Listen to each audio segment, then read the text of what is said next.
Ibu Bapak, saudari-saudara sekalian yang terkasih dalam Tuhan, selamat pagi, salam sehat, tetap semangat, penuh sukacita, Tuhan memberkati. Marilah kita mendengarkan sabda Tuhan pada hari ini, Senin Pekan Biasa ke-14, tanggal 4 Juli 2022. Marilah kita awali dengan tanda kemenangan Tuhan kita Yesus Kristus dalam nama Bapa dan Putra dan Roh Kudus. Amin. Bacaan pertama dari Nubuat Hosea. Inilah sabda Tuhan. Aku akan membujuk umat kesayanganku dan membawanya ke padang gurun, dan berbicara menenangkan hatinya. Di sana ia akan merelakan diri seperti pada masa mudanya, seperti ketika ia berangkat keluar dari tanah Mesir. Maka pada waktu itu, demikianlah firman Tuhan, engkau akan memanggil aku suamiku, dan tidak lagi memanggil aku Baalku. Aku akan menjadikan engkau istriku untuk selama-lamanya, dan aku akan menjadikan engkau istriku dalam keadilan dan kebenaran, dalam kasih setia dan kasih sayang. Aku akan menjadikan engkau istriku dalam kesetiaan, sehingga engkau akan mengenal Tuhan. Demikianlah sabda Tuhan. Syukur kepada Allah. Inilah Injil Yesus Kristus menurut Matius. Sekali peristiwa, datanglah seorang kepala rumah ibadat, lalu menyembah dia dan berkata, "Anakku perempuan baru saja meninggal, tetapi datanglah dan letakkanlah tanganmu atasnya, maka ia akan hidup." Lalu Yesus pun bangunlah dan mengikuti orang itu bersama-sama dengan murid-muridnya. Pada waktu itu, seorang perempuan yang sudah 12 tahun lamanya menderita perdarahan, maju mendekati Yesus dari belakang dan menjamah jumbai jubahnya. Karena katanya dalam hatinya, "Asal ku jamah saja jubahnya, aku akan sembuh." Tetapi Yesus berpaling dan memandang dia serta berkata, "Teguhkanlah hatimu, hai anakku. Imanmu telah menyelamatkan engkau." Maka sejak saat itu sembuhlah perempuan itu. Ketika Yesus tiba di rumah kepala rumah ibadat itu dan melihat peniup-niup seruling dan orang banyak ribut, berkatalah ia,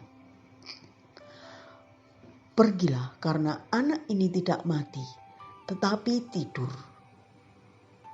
Tetapi mereka menertawakan dia. Setelah orang banyak itu diusir, Yesus masuk dan memegang tangan anak itu. Lalu bangkitlah anak itu. Maka tersiarlah kabar tentang hal itu ke seluruh daerah itu. Demikianlah sabda Tuhan. Terpujilah Kristus. Renungan diambil dari buku Ziarah Batin. Bacaan pertama diambil dari kitab Hosea. Nama Hosea sendiri dalam bahasa Ibrani berarti keselamatan atau dia menyelamatkan. Nabi Hosea menjadi juru bicara Tuhan di hadapan umat Israel yang ingkar janji dan tidak setia kepadanya. Allah memberikan kesejahteraan pada Israel dalam rupa gandum, anggur, dan minyak. Tetapi Israel justru membangun dan menyembah patung Baal. Telah berulang kali Allah memberikan pelajaran kepada Israel. Kendati demikian, Allah tidak bermaksud menghancurkan umat-Nya. Sebaliknya, Ia tetap ingin menyelamatkan umat-Nya, meski umat-Nya kerap tidak setia dengan menyembah berhala. Kesempurnaan memang hanya milik Allah. Melalui Hosea, Allah memperbarui perjanjian dan menyatakan niat-Nya kepada Israel. Aku akan menjadikan engkau istriku untuk selama-lamanya dalam kesetiaan. Ayat 18 dan 19.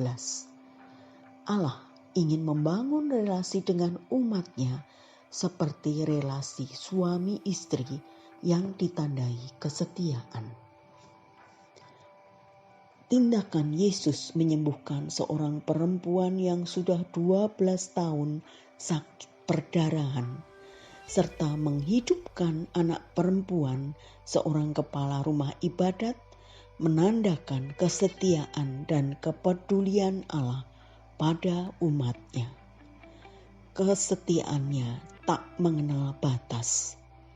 Yesus menjelma karena diutus Bapa untuk menyelamatkan manusia dalam keutuhan jiwa dan badan. Jika Allah telah sedemikian setia dan melakukan segala hal yang mungkin demi keselamatan kita, bagaimana sikap dan respon kita terhadapnya? Dalam hal apa kita telah mengungkapkan kesetiaan kita kepadanya? Hubungan kita dengan Allah itu sedekat relasi dan komunikasi kita dengannya. Semakin sering kita berkontak dengan Dia dalam doa dan perbuatan kasih seturut kehendak-Nya, semakin intim hubungan kita dengan Dia. Sampai pada level ini, maka walau menjamah jubahnya saja, kekuatan kuasa Allah mengalir ke dalam diri kita.